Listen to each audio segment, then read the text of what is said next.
ഈ ചാപ്റ്ററിൽ നമ്മൾ പഠിക്കുന്നത് ജാങ്കോ അഡ്മിൻ ആണ്.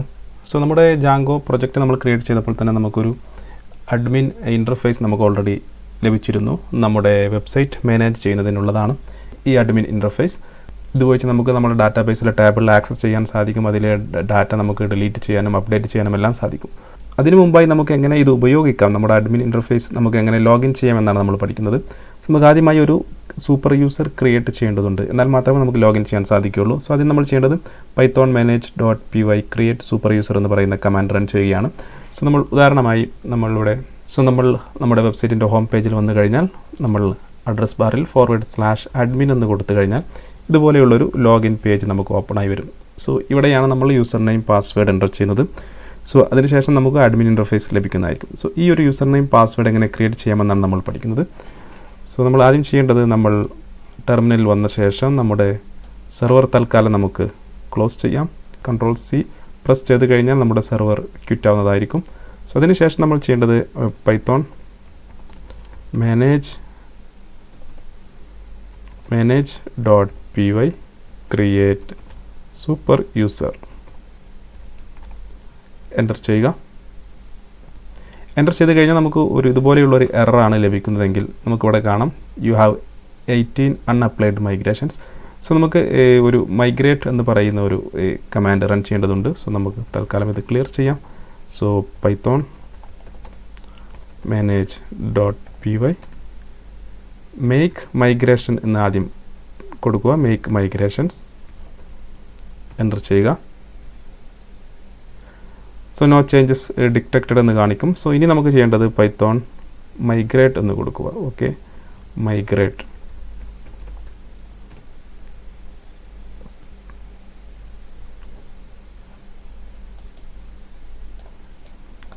മൈഗ്രേറ്റ് എന്ന് കൊടുത്തു കഴിഞ്ഞാൽ റണ്ണിങ് മൈഗ്രേഷൻ. സോ ഇത്രയും കാര്യങ്ങൾ നമുക്ക് മൈഗ്രേറ്റ് ചെയ്യാനുണ്ടായിരുന്നു. ഇനി നമുക്ക് നമ്മുടെ python-manage.py create super user enter ചെയ്ത് കഴിഞ്ഞാൽ നമ്മളോട് ഇതുപോലെ യൂസർ നെയിം എൻ്റർ ചെയ്യാൻ പറയും. സോ നമുക്കിവിടെ യൂസർ നെയിം അഡ്മിൻ എന്ന് കൊടുക്കാം, അഡ്മിൻ. അതുപോലെ ഇമെയിൽ അഡ്രസ് നമുക്കിവിടെ നമ്മുടെ ഇമെയിൽ ID കൊടുക്കാം, media@gmail.com. പാസ്വേഡ് നമുക്ക് ഒരു പാസ്വേഡ് കൊടുക്കാം. പാസ്വേഡ് വീണ്ടും നമ്മളോട് എൻ്റർ ചെയ്യാൻ പറയും. വീണ്ടും നമ്മൾ പാസ്വേഡ് എൻ്റർ ചെയ്യുന്നു, 1 2 3. നമ്മൾ എൻ്റർ ചെയ്ത പാസ്വേഡ് admin 123 എന്നായിരുന്നു. സോ അത് പാസ്വേഡ് യൂസർ നെയിമുമായി സിമിലർ ആണെന്ന് ഇത് കാണിക്കുന്നുണ്ട്. പക്ഷേ നമുക്ക് ക്രിയേറ്റ് ചെയ്യണമെന്ന് ചോദിക്കുന്നു. സോ നമ്മൾ തൽക്കാലം യെസ് കൊടുക്കുന്നു. സോ നമുക്ക് ഡെവലപ്മെൻറ്റ് ആയതുകൊണ്ട് വലിയ കുഴപ്പമില്ല, യെസ് എന്ന് കൊടുക്കുന്നു.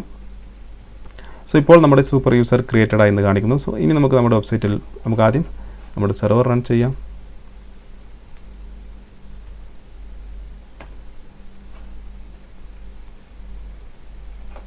നമുക്കിനി അഡ്മിൻ വെബ്സൈറ്റിൽ പോയതിന് ശേഷം നമുക്ക് നമ്മുടെ user name admin, password admin@123 login ചെയ്യാം.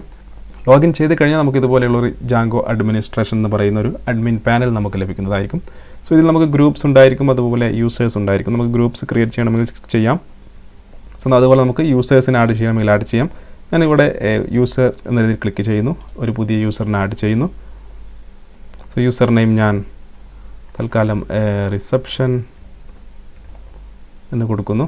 Password test@123. പാസ്വേഡ് കൺഫേം ചെയ്യുന്നു, test@123. സേവ് ചെയ്യുന്നു. സോ സേവ് ചെയ്ത് കഴിഞ്ഞാൽ ഓൾറെഡി നമ്മുടെ റിസപ്ഷൻ വാസ് ആഡഡ് സക്സസ്ഫുള്ളി എന്ന് കാണിക്കുന്നു. താഴെ നമുക്ക് ഇതിൻ്റെ ഫസ്റ്റ് നെയിം, അതുപോലെ ലാസ്റ്റ് നെയിം, ഇമെയിൽ അഡ്രസ് തുടങ്ങിയവയെല്ലാം ഇവിടെ അപ്ഡേറ്റ് ചെയ്യാൻ സാധിക്കുന്നതാണ്. സോ ഇവിടെ പെർമിഷൻ നിങ്ങൾക്ക് നോക്കിയാൽ കാണാം, 3 തരത്തിലുള്ള പെർമിഷൻ ഉണ്ട്: ആക്റ്റീവ്, സ്റ്റാഫ് സ്റ്റാറ്റസ്, അതുപോലെ സൂപ്പർ യൂസർ സ്റ്റാറ്റസ്. സോ ആദ്യത്തെ എന്ന് പറയുന്നത് ആക്റ്റീവ് സ്റ്റാറ്റസ് ആണ്, നമ്മുടെ യൂസർ ആക്റ്റീവ് ആണെന്നുള്ള സ്റ്റാറ്റസ് ആണ്. രണ്ടാമത്തത് സ്റ്റാഫ് സ്റ്റാറ്റസ് എന്നതുകൊണ്ട് ഉദ്ദേശിക്കുന്നത് സ്റ്റാഫ് സ്റ്റാറ്റസ് കൊടുത്തു കഴിഞ്ഞാൽ മാത്രമേ നമ്മുടെ ഇതിലോട്ട് ലോഗിൻ ചെയ്യാൻ സാധിക്കുകയുള്ളൂ. സോ നമുക്കത് ക്ലിക്ക് ചെയ്യാം. പിന്നെ സൂപ്പർ യൂസർ സ്റ്റാറ്റസ് ആണെങ്കിൽ ഇതിലുള്ള എല്ലാ പെർമിഷനും ലഭിക്കുന്നതായിരിക്കും. നമ്മുടെ സൂപ്പർ യൂസറിന് കിട്ടിയിട്ടുള്ള, നമ്മൾ അഡ്മിൻ ഉപയോഗിച്ച് ലോഗിൻ ചെയ്തപ്പോൾ കിട്ടിയിട്ടുള്ള എല്ലാ പെർമിഷനും ഈ സൂപ്പർ യൂസർ സ്റ്റാറ്റസ് നമുക്ക് ചെക്ക് ചെയ്ത് കഴിഞ്ഞാൽ കിട്ടുന്നതായിരിക്കും. സോ നമ്മുടെ ഡാറ്റാബേസിലെ ഡാറ്റ ഡിലീറ്റ് ചെയ്യാനും അപ്ഡേറ്റ് ചെയ്യാനും ഒക്കെയുള്ള ഒരു ആക്സസ് ലഭിക്കുന്നതായിരിക്കും. സോ തൽക്കാലം നമ്മൾ സ്റ്റാഫ് സ്റ്റാറ്റസ് കൊടുക്കുന്നു, ശേഷം സേവ് ചെയ്യുന്നു. സേവ് ചെയ്ത് ഞാൻ ലോഗൗട്ട് ചെയ്യുന്നു.